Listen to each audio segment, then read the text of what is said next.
La loupe. Bonjour à toutes et à tous, bienvenue dans ce nouvel épisode des Sons de la Nature. Salut Julie, ça va ? Ça va. La dernière fois, nous vous avions passé ce son-là. Il s'agissait du crépitement d'un feu. Comme c'est apaisant, ça donne envie de faire un chocolat chaud et de sortir le plaid. Promis, on fera ça à la fin de la chronique. Mais est-ce que tu sais, Julie, comment on fait un feu ? Il suffira d'une étincelle. Oui, enfin, l'étincelle ne suffit pas, désolé Johnny. Pour qu'un feu démarre, il faut 3 éléments. Une source de chaleur, ou l'étincelle, comme Julie vient de nous le dire, un combustible, le bois, et un comburant, l'oxygène. Le feu est une réaction chimique où le combustible et le comburant entrent en réaction sous l'effet de l'énergie d'activation, l'étincelle. Mais est-ce que tu sais pourquoi est-ce que ça pète ? Alors oui, c'est parce qu'il y a des micro-poches d'eau et de sève dans le bois. Quand le bois chauffe, ces fluides se mettent à bouillir, mais ils sont coincés dans le bois. Finalement, la pression de ces micro-poches est tellement grande que le bois cède et laisse échapper les vapeurs. Le craquement, c'est le bois qui cède. Exactement. Et il y a des bois qui craquent en éjectant des fragments de bois. C'est les résineux et les feuillus. Ces arbres poussent dans des sols riches en silice et celle-ci se retrouve dans le bois. Une fois dans notre cheminée, sous l'effet de la chaleur, la silice éclate en détachant des fragments de bois au passage.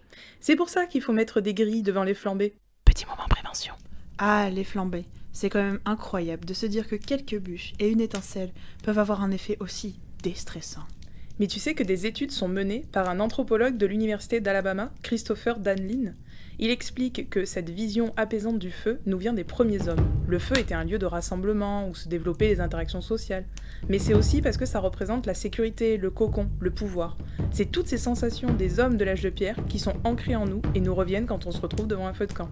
Ah d'accord. Et en plus de ces sentiments acquis de nos ancêtres, le feu éveille tous nos sens de manière agréable. Comme on le disait, il y a l'ouïe avec le crépitement du feu, mais aussi le toucher avec la chaleur, l'odorat avec le bois brûlant et les cendres, et aussi le goût particulier des aliments qui sont cuits dans le feu de bois.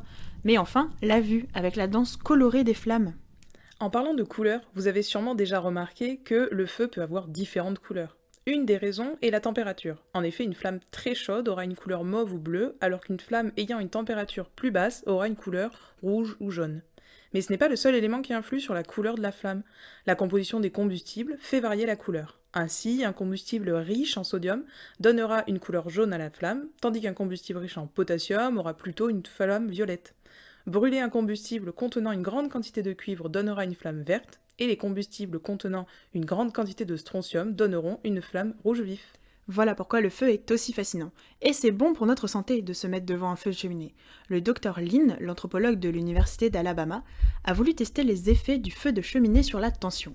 Il a donc montré une vidéo de feu de cheminée à 226 adultes, desquels il avait d'abord mesuré la tension.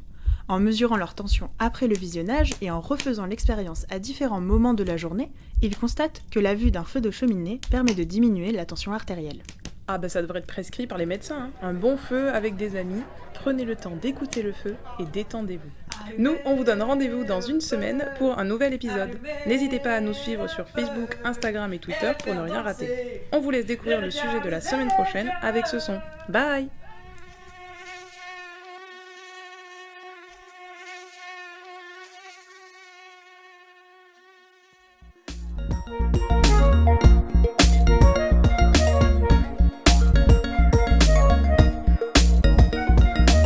La loupe.